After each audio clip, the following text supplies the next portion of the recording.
You know, gaming, it's a pretty big part of people's lives. But not everything is made equal. So I want to talk about a few moments that really stick out to me personally. So strap in, maybe grab a drink, and listen to me rant for the next however long this video is. So, there's 4 games I want to talk about today, and I'm going to throw up some spoiler warnings now, just so you have a chance to click off the video if you don't want to be spoiled for any of the following games. All of them are great games, so I wholeheartedly understand if you want to avoid spoilers and decide to leave now. If you do, have a good one. No hard feelings. Now, if you're still here, we're going to start a little heavily with Celeste. And I want to bring special attention to the scene where Madeline and Theo are on a gondola. The gondola stalls out, and Madeline spirals into a panic attack. The way the game portrays her mental state is unsettling, to put it lightly, but it's also very accurate to how it feels to be on the receiving end of an attack like that. It's already a bit rough to begin with, especially if you're prone to panic attacks, but the reason that it stands out to me is the way that Theo teaches Madeline to ground herself.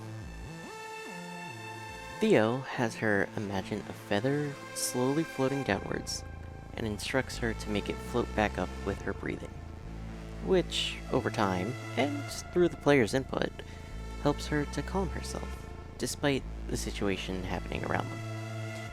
I don't get panic attacks to that degree often, but I found myself using this feather breathing technique in real life to help calm myself when I'm in stressful situations. So even before I realized it, this scene stuck with me on some subconscious level.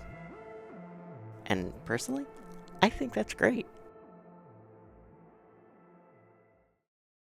Alright, to try to spread out the heavier topics, we'll get to you, Persona 5. I want to talk about a moment that's considered frustrating by a lot of players.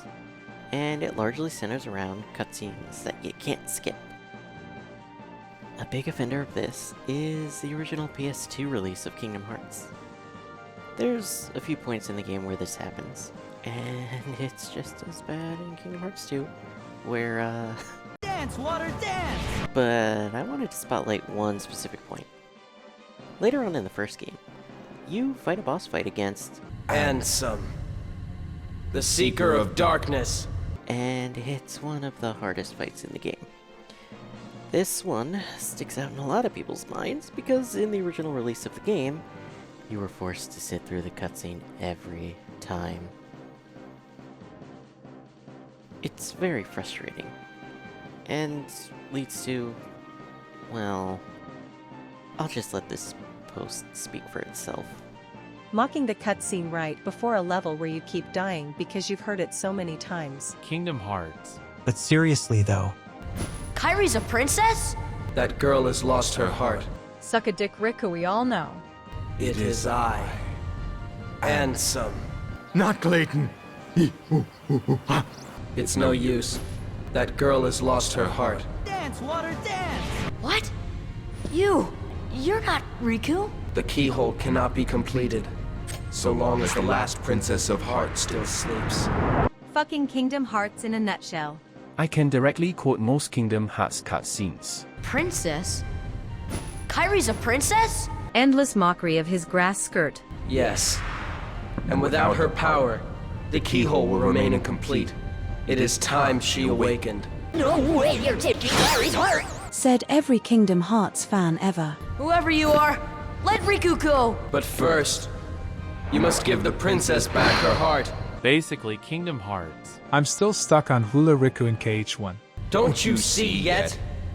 The princess's heart is responding. It has been there all along. Forget it. There's no way you're taking Kairi's heart!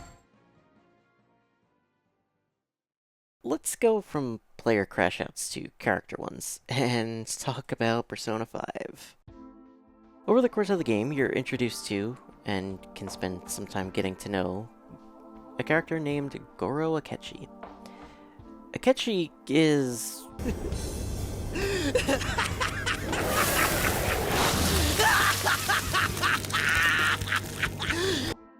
an interesting character. The moment I really want to focus on, though, is when you fight him as a boss fight in the cruise ship themed palace, where he has a giant breakdown. He brutally compares himself to Joker, picking apart their differences and tearing himself to shreds. Shut up, shut up, shut up! Teammates! Friends! To hell with that! Why am I inferior to you? I was extremely particular about my life, my grades, my public image, so someone would want me around. I am an ace detective, a celebrity! Akechi-kun. You're just some criminal trash living in an attic! So how? How does someone like you have things I don't? How can such a worthless piece of trash be more special than me? Don't give me that cliche bullshit! Why are you looking at me like that? I've succeeded until now, all by myself. I don't need teammates. I don't. I won't go into detail, since it's not my business to share, but I know of a few people who have had similar sentiments to Akechi, where they see someone similar to them succeeding where they feel they struggled or failed, which makes this scene stand out as a tragic yet relatable moment.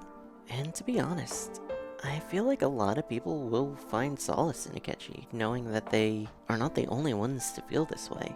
I mean, he might just be a fictional character, but that's gotta be coming from somewhere, right? And last but not least, we come to our final moment, and the reason that I wanted to make this video in the first place. Xenoblade 2! Across the runtime of the game, our protagonist, Rex, learns about himself, his friends, the truths of the world, and, ultimately, learns how everyone and everything fits together. This does come at a cost, though, as people struggle and die. Hell, the end goal of Elysium is a barren wasteland, and it goes to show that not everyone gets the fairy tale happy ending. After meeting the creator of the world and learning how the world came to be, Rex and Co. come to an answer. And it's during the final boss that we hear this answer in full.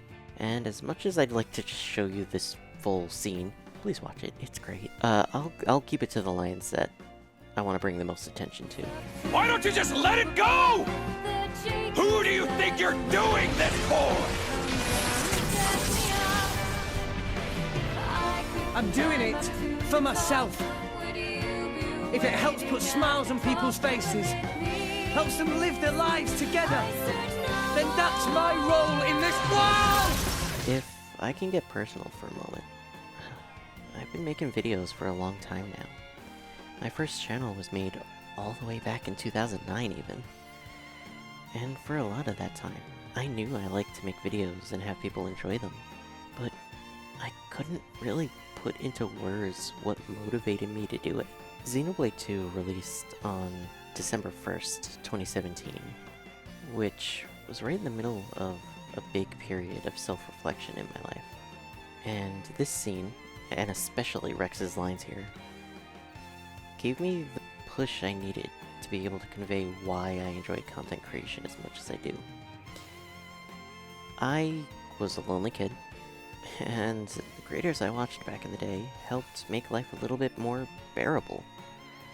Even if I never make it big or anything, if I can make even just one person's day a little bit better, then honestly, I consider my efforts successful.